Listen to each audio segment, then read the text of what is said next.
In this section, we'll look at the administration of William Howard Taft from the 1908 election through the 1912 election. In the 1908 election, Roosevelt had announced that he wouldn't run again, but he did exercise what he saw as his right to pick his successor. And he decided against his capable Secretary of State, Elihu Root, because Root had strong Wall Street connections, and instead selected William Howard Taft. Taft had been a loyal supporter of Roosevelt's in the Roosevelt cabinet, and had a distinguished record as well as a federal judge, the Governor General of the Territory of the Philippines, and a Secretary of War. Most importantly, Taft agreed that he would continue to support Roosevelt's new nationalism reform agenda. He would continue to follow Roosevelt's path. Roosevelt's blessing assured Taft of a first ballot nomination in the Republican Chicago Convention of June 1908. In the general election, Taft faced William Jennings Bryan, the Democratic nominee for the third and final time. And with Roosevelt's backing again, Taft easily defeated Bryan. Before we discuss Taft's progressivism, we should note that Taft faced a lot of unfair personal attacks because of his weight. Our heaviest president, rumors flew that Taft had been stuck in the White House bathtub. In fact, he hadn't been stuck. The rumor started growing when Taft did, in fact, order an extra large-sized tub installed. Taft was a nice guy, genial fellow, a longtime friend of Roosevelt's, who wanted more than anything to be Chief Justice of the Supreme Court. He didn't really seek the presidency that much. In fact, in 1921, long after Taft had left the White House, President Warren Harding nominated Taft as Chief Justice of the Supreme Court, and Taft served from 1921 until 1930 in that capacity. In doing so, he was the only person in American history to lead both the federal judicial and executive branches. After the election, former President Roosevelt, he departed on an African safari. Laissez-faire anti-reform Republican Senator Nelson Aldrich famously remarked, "Let every lion do its duty." For his part, Taft at first seemed to please Roosevelt, backing the Mann-Elkins Act of 1910, which strengthened the Interstate Commerce Commission as Roosevelt had proposed before the election. Taft also extended the Interstate Commerce Commission's authority to the telegraph and new telephone industries. In addition, the Taft administration continued to prosecute antitrust cases and enforce Roosevelt's regulations. All of this would have pleased Roosevelt in Africa.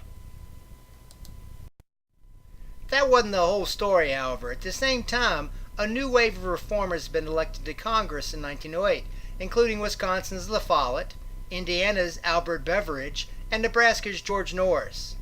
The old guard called them the Republican insurgents, and they proposed these insurgents proposed a new wave of reforms that Taft and the old guard thought too much. When Taft supported and praised a higher tariff, the Payne-Aldrich tariff of 1909, which raised tariffs to protect big business, the new reformers, the insurgents, they bitterly complained. As the insurgents complained that Taft wasn't reformist enough, the reformers set their sights on the anti-reform Speaker of the House, Republican Joseph G. Cannon of Illinois. Eventually, they were able to strip him of power. As the reformer insurgents and the old guard anti-reform laissez-faire Republicans battled in Congress, the former increasingly angry at Taft for not supporting their reform agenda enough, another development increased criticism of Taft. Taft had appointed Richard Ballinger, a Seattle lawyer who favored unregulated private development of natural resources, as the Secretary of Interior.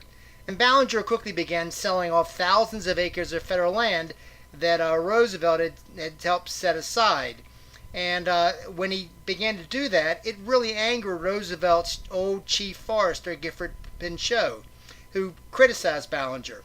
And Taft reacted by firing Pinchot, Roosevelt's appointee, and praising Ballinger. Back from Africa, Roosevelt was really ticked off. Wanting to get back into the arena, he saw an opportunity with the new wave of insurgent reformers in Congress. He would, Roosevelt decided, run for the Republican nomination in 1912 as their champion, challenging his old friend, his hand-picked successor, and the incumbent, Taft. Stressing his new nationalism, Roosevelt began criticizing Taft. And you see in this pro-Roosevelt cartoon, Roosevelt seen looking through the window, outraged at how confused and hapless Taft was. Roosevelt advocated even a more forceful reform than his earlier presidency, attacking judges who struck down progressive laws and even endorsing the radical idea of reversing judicial rulings by popular vote. Roosevelt and Taft battled throughout the 1912 state primary and caucuses. While Roosevelt had never had more popular support, Taft, as the incumbent, Republican incumbent, had the Republican Party machinery and the support of big business. And the party elders in the 1912 Chicago Republican Convention disqualified many of Roosevelt's hand-won delegates, and thus Taft won the nomination.